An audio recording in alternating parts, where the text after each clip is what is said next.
Buckeye Breakdown, ready to talk about what we learned as the Ohio State Buckeyes throttled the Toledo Rockets this weekend. An incredible performance. I don't know if it was a perfect game, but gosh, it sure was close, wasn't it? 77-21. Ohio State beats up on their only opponent from the Mid-American Conference this year. And now they get ready for Big Ten play with the Wisconsin Badgers coming to town. We'll tell you what we learned and why it was important as we get rolling here Monday morning, Buckeye Breakdown. We've got the whole crew together as we cover Ohio State with our instant analysis from Ohio State. There's something that doesn't feel right. Unbelievable effort from him today. Is E.J. Liddell going to crack the first team All Big Ten? I think he can be the guy. I'm not trying to start a quarterback controversy. He seems to have the durability. He certainly has the toughness. This is the question on a lot of people's minds here. Welcome to Buckeye Breakdown. Well, happy Monday morning, everybody, and welcome to Buckeye Breakdown. For Craig Hyson, I'm Brendan Gulick, and you can find our podcast available either on our YouTube channel. We hope you'll subscribe there, or wherever you like to find your favorite podcasts, the Apple Store, Google Play, Spotify, lots of different places. So thanks for supporting the show, and I'm sure the Buckeyes are grateful for your support. Ryan Day opened his press conference by thanking Buckeye Nation, almost 106,000 strong when Ohio State let it fly against Toledo on Saturday night. Craig, you know, I realize it's a MAC opponent, right? And so even after digesting what we saw, I don't want to get over hyperbolistic, but I mean, at the end of the day, man, it was just a fun game to watch because you come to watch a show as a fan, you want to see the team play really well. They couldn't have played a whole lot better than they did on Saturday night. Coach Day said at the skull session, these guys are not perfect, but he expects a dominant performance. It was damn near perfect Saturday night, especially on offense. Just like I said, fun game, entertaining. Even DeQuan Finn, man, that guy is fun to watch as well. Just a great night Saturday night. Exactly what we needed to see from the offense going into Big Ten play. You know, you mentioned DeQuan Finn, and I wouldn't normally start a pod talking about the opposing quarterback in a game where Ohio State dominated the way they did. But I think it's just worth reiterating, you know, in this era of the transfer portal where guys move constantly, I just have a hard time seeing him playing at Toledo next year unless he's in love with the campus and wants to be there for some other reason. Because I think what he did on Saturday night would show enough to a Power 5 coach that's quarterback hungry going into the 2023 season. You know, you put some better weapons around him. You put a better line in front of him. Not that Toledo was bad. I actually thought the Rockets were pretty good. They just don't have the same guys that Ohio State has. They're going to win a lot of games in the MAC. But DeQuan Finn's a real deal, man. He's a good player. And I would not be surprised if he's playing Power 5 football somewhere next year. He is. If I'm Kirk Ferentz, I think I'm on the phone with him this morning because they have. It's so funny because I have a friend who's an Iowa grad, and literally when I said something similar to him, he's like, "Does he want to play for Iowa? Because this isn't very good." You give him some more time between that behind that Iowa line. He's going to be pretty dangerous. He's definitely going to end up somewhere. I wouldn't be shocked if it's in the Big Ten. Yeah, you'd have to fact check me on this, but I'm 99% sure that Ohio State had more yards of total offense against Toledo Saturday than Iowa has had in 3 games this season. They do. I was up late Saturday night. I caught a little bit of their game, and it is hard to watch. Yeah, on offense.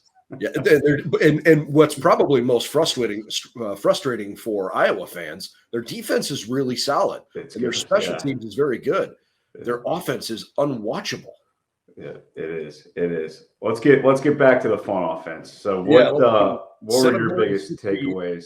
Yeah, 763 yards of total offense is the number 2 performance in school history in that regard. The Buckeyes scored 77 points for the first time in 6 years. They hadn't done that since they hung 77 on Bowling Green back in 2016. And they haven't scored more than that since they scored 83 points against Iowa back in 1950. So it's been a long time since we've seen Ohio State, with the exception of doing this to BG a few years ago. It's It's been an awfully long time since we've seen the Buckeyes put up numbers the way they did. I think that there are several key takeaways for me. The first is that, the Buckeyes really wanted to clean things up. They had one penalty for 5 yards, one pre-snap false start, not a big deal. Now, how do you put that into context? Is it everybody's a little more relaxed because of the nature of the game?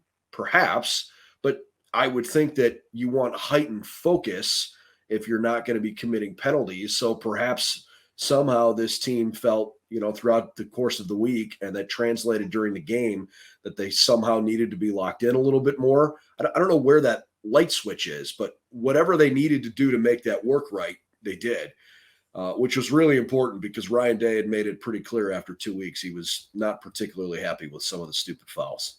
Coach Day talked about all week having a dominant performance, and his actions spoke louder than his words. Ohio State starting the game with the ball. I can't remember the last time they didn't defer to the second half. So coming out that first drive, absolutely clinical by Kevin Wilson's offense.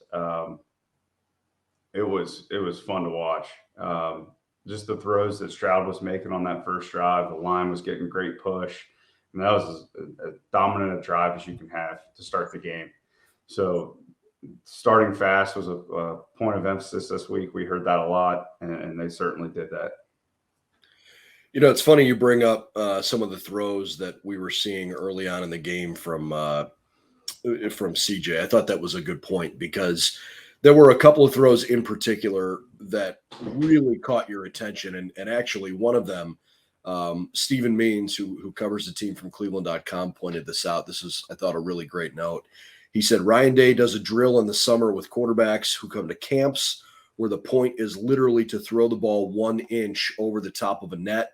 That throw by CJ Stroud is exactly why that drill exists. He's referencing the ball that probably everybody in the stadium thought was going to get picked off because you could see the defensive back sort of jump the route when CJ was throwing it to the right sideline early in the game.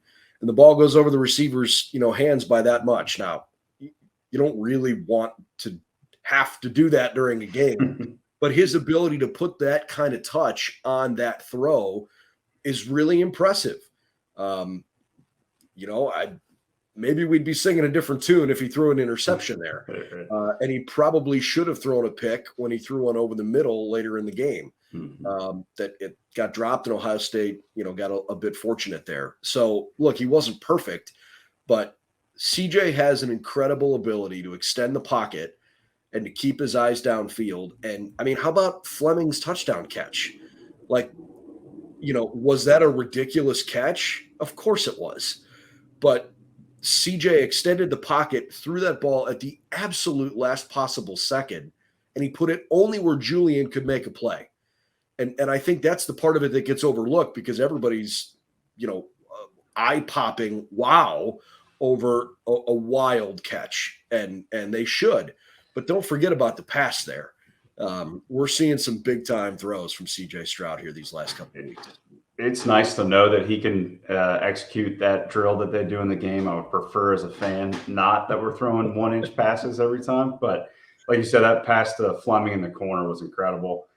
There's actually 3 receivers there if we're talking about that same touchdown. I think Cade was in front, and he kind of let it go by, and Fleming caught it. And then at the last second, you saw Marvin at the back pylon streaking behind him. So I don't know if Fox had different camera angles in the stadium on Saturday, but I just felt like a lot of the replays really showed how tight these windows that he was throwing in, especially on the sideline. The pass to Cade Stover that he threw was incredible. Cade Stover's hands, obviously, he grew up working on a farm, and you can tell because his hands are so strong. Not many guys make that catch, honestly. He was falling down out of bounds and makes a phenomenal catch. But the way they started was awesome to see. We haven't really seen that super fast start yet like that. And obviously every first drive is not going to be perfect like it was Saturday night, but there's your blueprint. Now let's go try to do that every game. Well, I mean, look at the drive summaries here. 8 plays, 82 yards, touchdown. 6 plays, 75, touchdown. 559 touchdowns, 771, 775, 989, 448. Those are all touchdown drives. In the third quarter, the Buckeyes actually punted from Toledo's 39-yard line, but quickly got the first of 3 consecutive 3-and-outs after that. 4 plays, 39 yards, touchdown. They had another long touchdown drive, 11 plays, 68 yards. And then they had the big one to Jaden Ballard. That was 274. And they had 3 plays, 45 yards for a touchdown as well. They scored 11 out of the 12 possessions that they had the ball. I mean, it really was, as close to a perfect game as you're going to get. In the first half, Ohio State ran 42 plays. They had 25 first downs, and they scored 42 points. I mean, the idea that people talk about like video game numbers. I don't even know actually if I could pull that off. I don't think I could. I'm like easy mode, I guess maybe, but dude, that's crazy. As a team, they threw for almost 500 yards and ran for almost 300 yards. 11 for 13 on third downs. 8 different players scored the 11 touchdowns. I mean, their depth was overwhelming. And somewhere along the way, I wonder if Toledo just said, look, all right, can't really bring the A game anymore. Somebody made me that one of the announcers, I don't know if it was Brando or Tillman, but somebody made a comment about, credit to Vince Karras' defense for hanging in there and keep playing. It was kind of like, I mean, I guess, but they've given up 77 points. I mean, they have 11 guys out there. I don't know if they're necessarily playing anymore. That they're kind of just letting Ohio State do whatever they want. But yeah, it's Tim Brando. I'm glad that he's not on another call this year. That was tough to listen to for he had a tough one. Let's talk Ohio State defense for a moment. The Buckeyes were without Mike Hall, without Josh Proctor, without Tanner McAllister, and those are obviously notable players. They've started each of the games, prior to that. I guess how do I say this correctly? I guess I was frustrated by the fact that all of a sudden they just weren't available when Ohio State puts out an availability report a few hours before the game, and they weren't listed. Say this, like Josh Proctor and Tanner McAllister, from what I'm gathering, those were not injuries in warm-up. Those were like soft tissue things from during the week, and they weren't listed on an availability report. Mike Hall, I realize he got hurt against Arkansas State. From what I know, he practiced this week, and there was no reason for anybody to think that he wasn't going to play.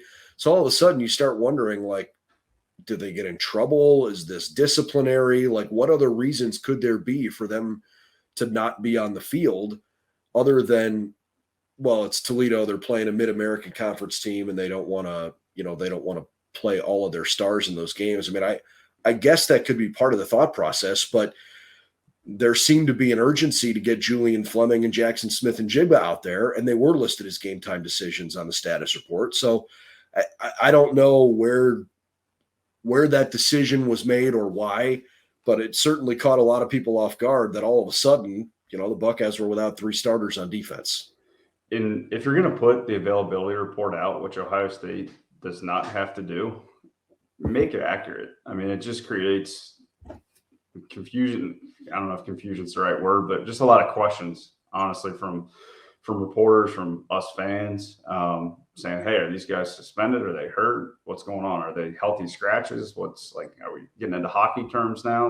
What's going on? So yeah, if they're going to put it out accurate, just to help people do their jobs, help fans know kind of what's going on. And if it's to not let the other team know what you're doing, it's an hour before the game, how much is their game plan going to change? Oh, hey, Michael Hall's not playing. Let's do this now. It's not going to change at all. Well, and Proctor, I don't want to cut you off here. Proctor was on the sideline in basically street clothes with his jersey on top of it. Mike Hall was in full pads and looked like he could go in the game at any point, which is why to me, that's the one that was more like, wait a second, the guy looks like he could get on the field. Is the upper body injury that he suffered in week 2 more serious, or did he somehow tweak it during pregame warmups? He looked good. That was hard to me as a fan, when you see Proctor just standing there in normal clothes, you think he's suspended, honestly, when you don't see him even in the uniform. So it's like, let's put out the availability report. Let's make sure it's accurate. Let's not have guys that appear that they should be playing just in street clothes. That was kind of odd. I don't remember Ohio State ever doing that with a healthy player, just letting them hang out on the sideline like that, not in uniform. But back to your point, talking about the defense, obviously we talked about on Thursday and Friday, Denzel Burke, wanting to see how he bounced back from a kind of a rough start to the season. And he looked good at the beginning. He had a couple pass breakups. He was there. And then you kind of have that fluke miracle throw that Finn just throws up and gives up a 50-yard touchdown right in front of him. So a play like that, yes, I don't want him to give up a 50-yard bomb for a touchdown, but that was one of those ones where it's just so fluky. And a thing that kind of irked me about Denzel Burke is like they're putting it on Toledo. You don't need to taunt a guy after you stop him on a third down slant in the third quarter, like stuff like that. I know you're excited, you're trying to get your guys fired up, but let's just go back to the sideline after that. You already gave up a 50-yard bomb to start the game. I'm sure that guy said something to him, and he's talking back to the Toledo guy on that slanty stop, but stuff like that. But the defensive line played phenomenal again.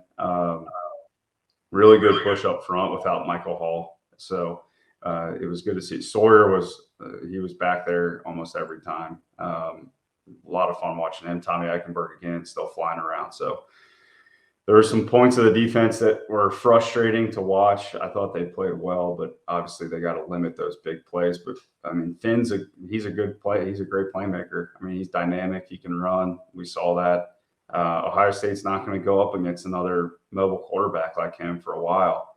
Probably not till they play JJ McCarthy. I don't think there's anybody in the Big Ten that can move quite like that. No, and I honestly don't even know if McCarthy can move quite like Finn can.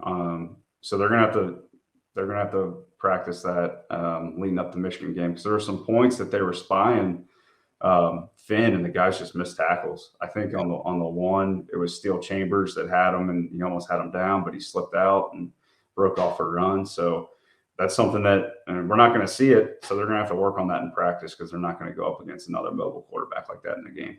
Yeah, no doubt about it. All right, I think that's probably a pretty good summary of what we learned this past weekend. It was certainly a fun game. The Buckeyes really, really played well, and I guess it's probably the highest note you could realistically hope for as they got ready to go to Toledo. To Toledo as they get ready to host Wisconsin. The first 3 games are in the books, and I think we've learned a lot about what this team can be. We've seen the defense play really well at times. We've seen a couple of instances where they still need to show that they can get a bit better. You can't get totally torched the way we've seen a couple of times so far in these first 3 games. But on the flip side, when your offense is clicking the way that they are, it takes a little bit of pressure off, because you can typically outscore your mistakes. We just need to see the Buckeyes play, with the toughness required when everything's on the line. And Penn State looks like a pretty decent team. That will probably be a bigger challenge than maybe we first thought. But certainly, we've got a certain Saturday in late November circled on the calendar. Those are going to be fun games. In the meantime, we'll see what Wisconsin can do. We're going to talk plenty Wisconsin this coming week as the Badgers come to Columbus. And who knows, could it be a preview of the Big Ten championship game?